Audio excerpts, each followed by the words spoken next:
नमस्कार दोस्तों।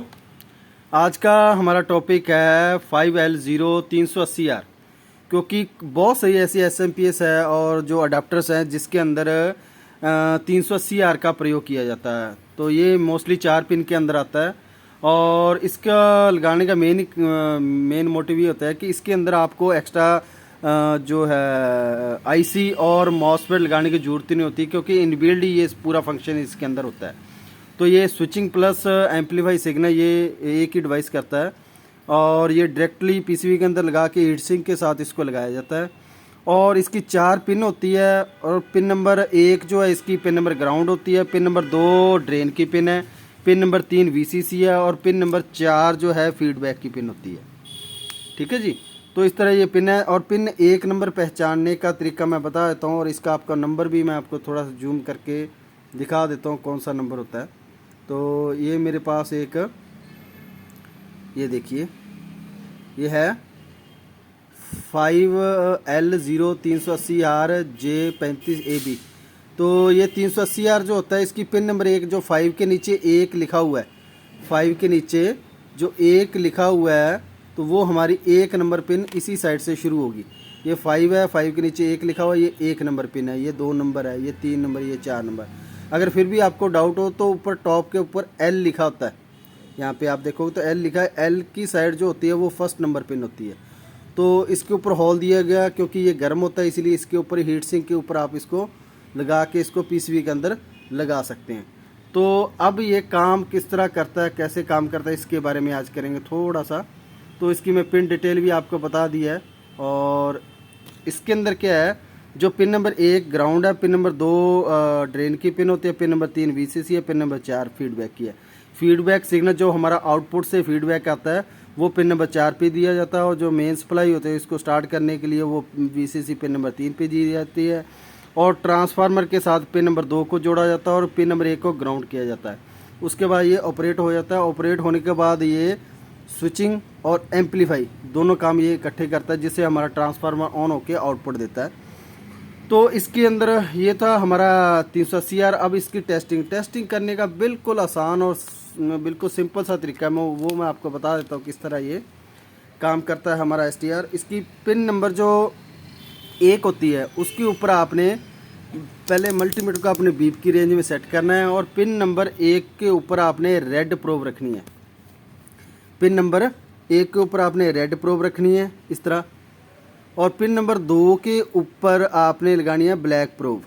तो आपकी वैल्यू आनी चाहिए 500, ये आ गई है लगभग 535 के गई, यानी 500 से ऊपर वैल्यू होनी चाहिए तभी ये ओके होता है। अगर ये इसकी वैल्यू 400 या 450 या 300 आ रही है तो ये वीक है, तो ये प्रॉपर काम नहीं करेगा, आपकी आउटपुट में लोड नहीं चला सकता ये।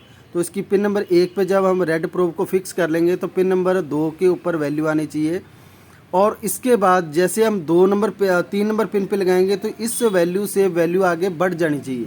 जैसे ये पिन नंबर 2 पे है वैल्यू 534 और पिन नंबर 3 पे है 610 के करीब, यानी कुछ वैल्यू और बढ़ गया, 50 से 60 के करीब ये वैल्यू बढ़ चुकी है। और उसके बाद जब हम पिन नंबर 3 के ऊपर लगाएंगे तो जो 2 वाली वैल्यू उससे भी ज़्यादा हो जानी चाहिए, यानी वैल्यू ये 2 नंबर पे लगाएंगे तो वैल्यू कम है, फिर 3 पे लगाएंगे तो वैल्यू और बढ़ जानी चाहिए, और जब पिन नंबर 3 पे वैल्यू बढ़ जाने फिर पिन नंबर जो 4 है इस पे लगाएंगे तो वैल्यू और बढ़ जानी चाहिए। तो जैसे ही वैल्यू बढ़ती जाएगी तो फिर तो ये आपका STR टेस्टिंग में ओके है। अगर किसी दौरान जैसे मान के चलिए इस पिन नंबर 2 के ऊपर 534 आई है, पिन नंबर 3 के ऊपर इससे अगर कम हो जाती है वैल्यू, जो उसके बराबर रह जाती है, तो भी ये ख़राब है।